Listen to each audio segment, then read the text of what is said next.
Sejarah menunjukkan wilayah ini telah lama dikenali sejak zaman Fenisia, milenium kedua sebelum Masehi lagi. Ia dikenali sebagai pusat pengajian perundangan dan peradaban pada zaman Romawi hingga kurun ke-6 selepas Masehi. Pada kurun ke-19 Masehi, pelabuhannya muncul sebagai pelabuhan terbesar di pantai timur Mediterranean dan berperanan sebagai pintu masuk ke Timur Tengah. Seperti kebanyakan negara Arab lainnya, Lebanon muncul setelah runtuhnya Daulah Islamiyah Turki selepas Perang Dunia Pertama. Ia mencapai kemerdekaannya pada 1944 setelah berada di bawah pengaruh Perancis sejak 1918 dan membentuk negara republik. 3 dekad selepas kemerdekaan, Lebanon menyaksikan keamanan dan kemakmuran ekonomi. Ia muncul sebagai pusat perdagangan utama dengan industri perbankan dan pelancongan yang aktif di Timur Tengah. Lebanon yang terletak di pantai timur Laut Mediterranean bersempadan dengan Syria dan entiti haram Israel menyimpan sejarah perang yang panjang.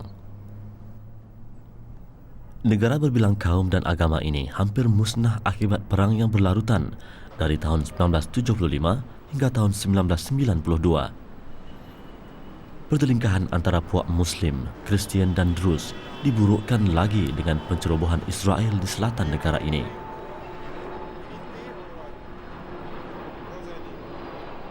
Sepanjang 17 tahun Perang Saudara, dentuman meriam serta letupan roket di Beirut dan selatan Lebanon mengatasi deruan ombak Laut Mediterranean. Hingga ke hari ini, wajah buruk peperangan yang menghantui Beirut belum dapat dilupuskan sepenuhnya.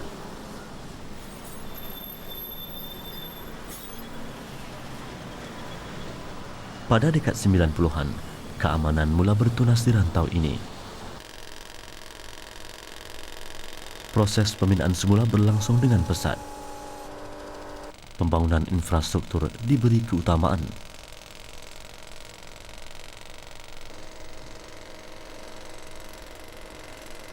Pelaburan asing dan industri pelancongan dijangka memberi pulangan besar kepada negara pasca perang ini. Dengan keluasan lebih 10,000 km persegi, jumlah penduduknya tidak kurang daripada 3 juta orang. Ia menjadikan negara ini antara entiti yang paling padat penduduknya di Timur Tengah. 60% penduduknya tertumpu di kawasan bandar, terutama ibu negaranya Beirut. Beirut pada hari ini berubah wajah. Setelah peranannya sebagai pusat komersil antara bangsa yang penting tergugat dengan meletusnya perang saudara yang berlarutan hingga meruntuhkan ekonominya, Lebanon hari ini menjanjikan wawasan baru. Generasi baru di Lebanon pasti mengharap sejarah lalu tidak akan berulang. Dengan keamanan yang dicapai, Lebanon dijangka kembali ke puncak gemilang yang diragut perang.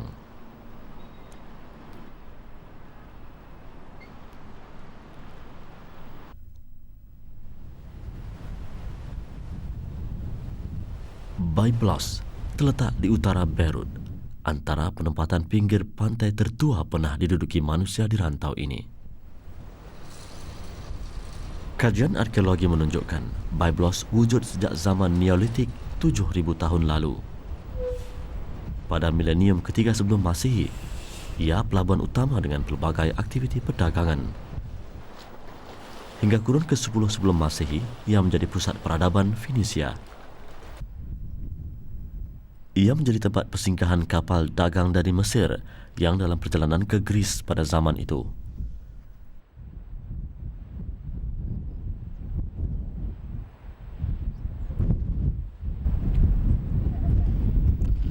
Terdapat juga kesan arkeologi di sini yang dipercayai berasal dari milenium kelima sebelum Masehi lagi.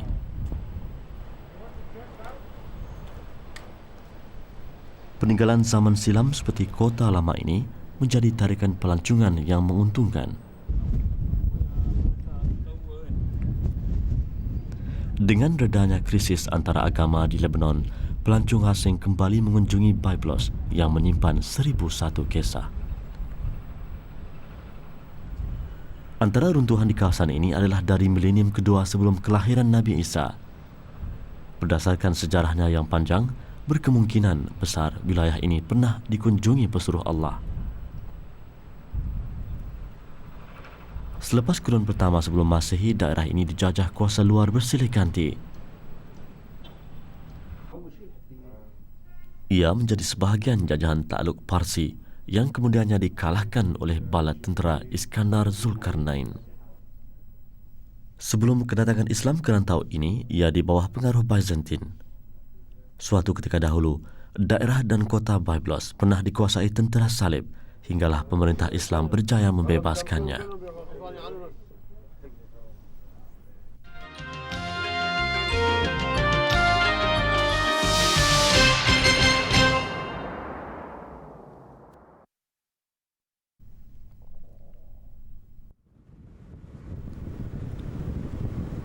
Kegiatan pertanian sepanjang tahun di lembah Beka yang subur di timur gunung Lebanon banyak memberi sumbangan kepada ekonomi negara pasca perang ini. Kebun anggurnya yang luas bukan satu-satunya tarikan.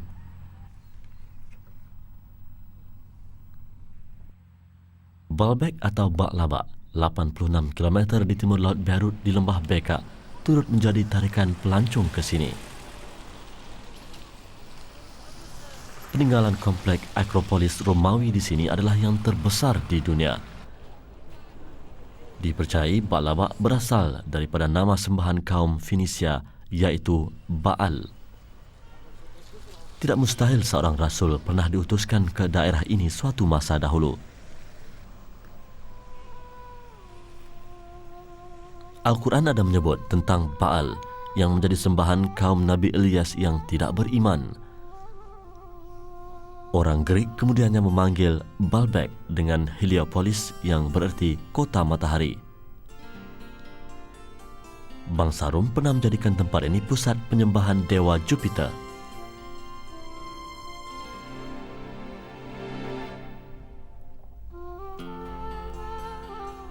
Kesan peninggalan purba di Byblos dan di Baalbek menunjukkan suatu masa dahulu ia didiami manusia bertamadun. Berdasarkan analisa sejarah, masyarakat purba Byblos dan Baalbek tidak mendapat hidayah. Mereka menyembah dewa-dewa yang hanya wujud dalam imajinasi mereka. Mereka membina tamadun dan peradaban yang maju berdasarkan ilmu yang mereka miliki, namun mereka sesat tanpa bimbingan samawi. Maka peradaban yang dibina tidak mendapat keberkatan dan ketamadunan yang dibangunkan pun hilang tanpa warisan. Kerana itu tidak heranlah Allah mengutuskan para rasulnya membimbing umat manusia mengenal hakikat kehidupan di maya pada ini.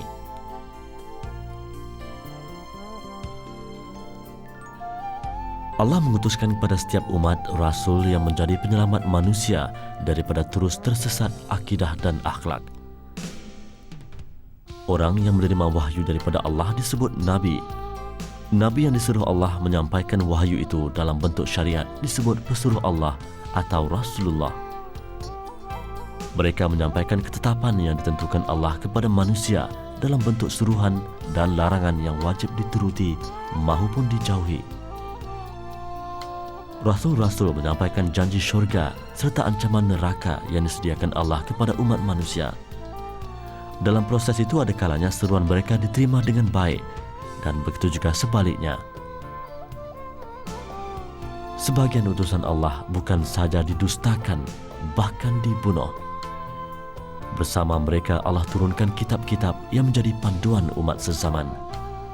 Kerana janji iblis menyesatkan Bani Adam tidak pernah lupus atau dimungkari sejak pertama kali Nabi dan Rasul pertama diciptakan Allah.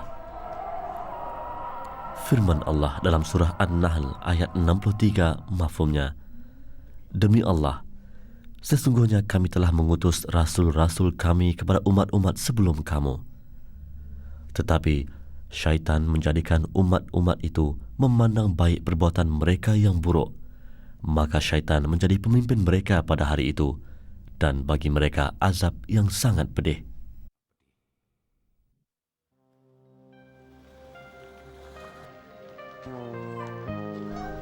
Di qaryah Nabi Sis di Sahlul Biqa, timur laut Lebanon, ditemui makam seorang lagi Nabi.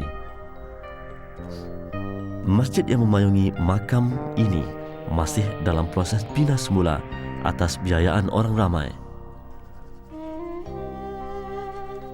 Selain di sini, jejak Rasul telah menemui makam Nabi Sis di Mosul, Iraq dan di Tarsus, Turki.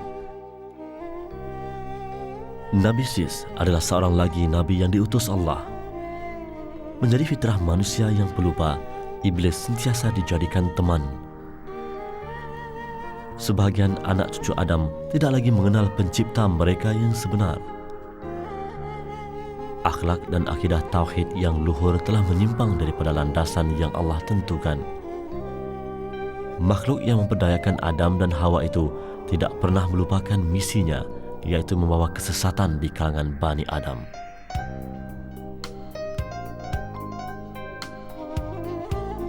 Inilah makam Nabi Sis. Panjangnya kira-kira 30 meter.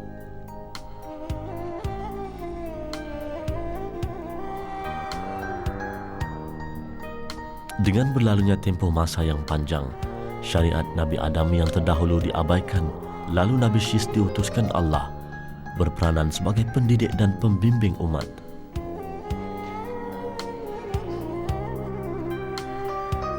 Syekh Muhammad Abduh, ulama Islam kurun ke-20, menyamakan peranan Rasul seperti akal kepada manusia.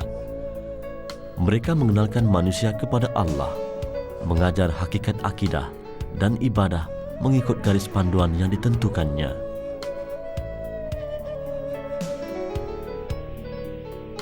Para Rasul membimbing akhlak dan menyucikan rohani, serta membebaskan manusia daripada perhambaan hawa nafsu, selari dengan fitrah dan peranannya sebagai khalifah Allah di bumi.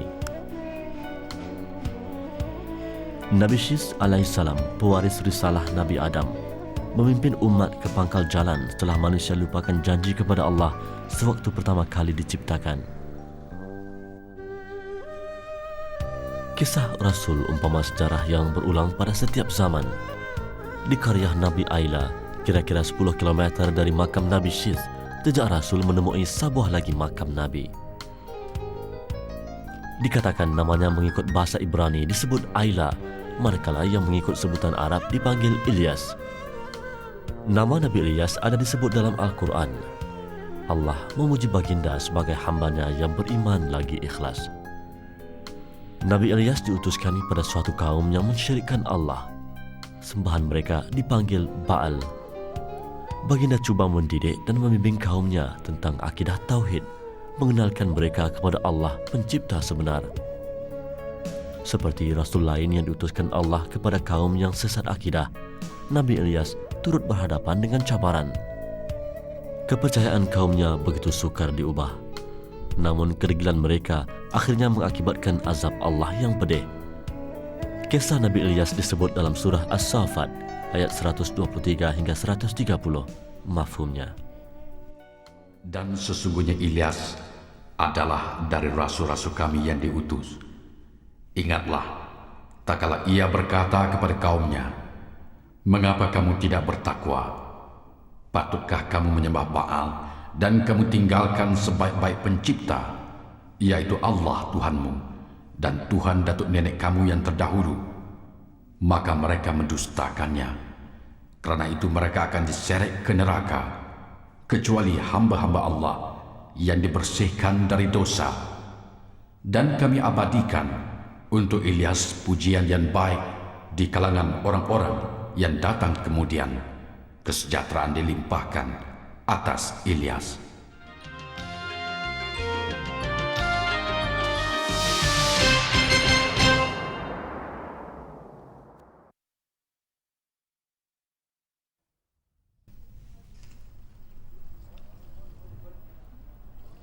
Juga di lembah Al-Biqa, beberapa kilometer dari makam Nabi Sis di Karak, Lubnan, ditemui makam Nabi yang terkenal dengan kisahnya membina kapal. Berdasarkan inskripsi-inskripsi yang ditemui di sini, masjid yang masih dalam proses pemeliharaan ini dipercayai berusia lebih 500 tahun. ukiran ini menunjukkan masjid bersebelahan makam Nabi ini dibina oleh Murtada bin Ulwan Al-Husaini pada tahun 1128 Hijrah. Ukiran pada tiang ini pula mencatatkan isi perjanjian damai antara pemuka kaum untuk saling menghormati kedaulatan wilayah masing-masing.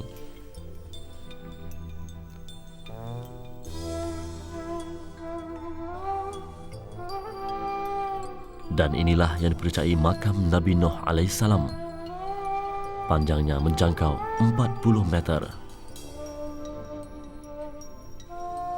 Selain makam ini, jejak Rasul turut menemui makam Nabi Nuh di Karak Jordan. Nabi Nuh bin Lamid bin Metushaleh bin Idris adalah generasi ke-9 Nabi Adam.